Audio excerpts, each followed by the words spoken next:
Welcome to the Gameweek 34 Q&A episode. Subo asks, I'm wildcarding this week and don't have the free hit chip, but I do have bench boost. How do I proceed? As you've probably noted, Burnley are the only side with a double Gameweek 34 and also a fixture in Gameweek 35. So if you were looking to max out on double Gameweek players for 34, it would leave you without a team in Gameweek 35. So in this instance, it may be better to work towards using the bench boost in double Gameweek 37. This way you can select a more balanced squad with your wildcard, which includes some players for double Gameweek 34 and some players with Gameweek 35 in mind, particularly those who play in Gameweek 35 and have a double Gameweek 37. So Arnautovic, Man City players, Arsenal players, etc. Those would all get you through blank Gameweek 35 and come in handy for the bench boost in 37. Real Debacle asks, sell Salah to free up funds to bring in Kane. There was a big divide in terms of whether or not to sell Salah last game week, where we had the advantage of knowing he wouldn't play against Everton. So it gave us the opportunity to bring in a double game week midfielder who had the potential for 3 fixtures, instead of Salah's 1 against Bournemouth. However, it's a much more tricky decision now that it's a week down the line, especially as we can expect Salah to play against Bournemouth, with the next Champions League match a while away. But for a player like Kane, it may just be worth it, especially if you see yourself giving him the armband. Ezio asks, who's a better choice for Gameweek 34, Kane or Lukaku?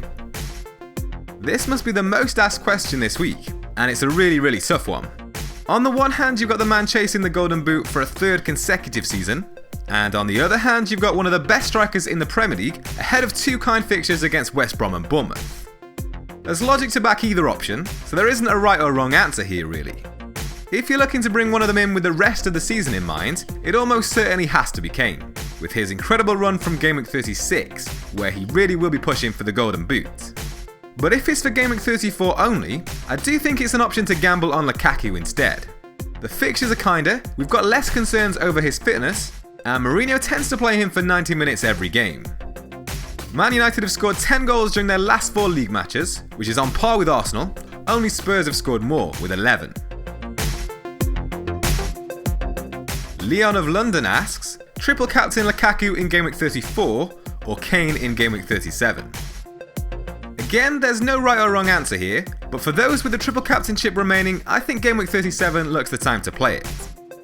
Lukaku's fixtures are strong in 34, but Kane's in 37 are just as good, if not better, away to West Brom and at home to Newcastle. No player has produced more shots on target than the Spurs man over the course of the season or during this calendar year. Eli asks, free hit draft team please. Many of you requested to see a free hit draft team, and it was the initial plan to play the free hit this week, before the late decision to wildcard in Gameweek 33. So here's something along the lines of how that team would have looked.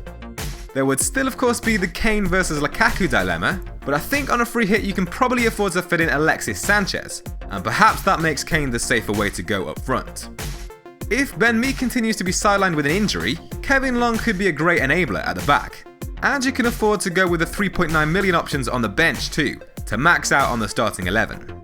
Alternatively, you could look to get Antonio Valencia ahead of Marcos Alonso. That would free up the funds necessary to upgrade Long to Lowton.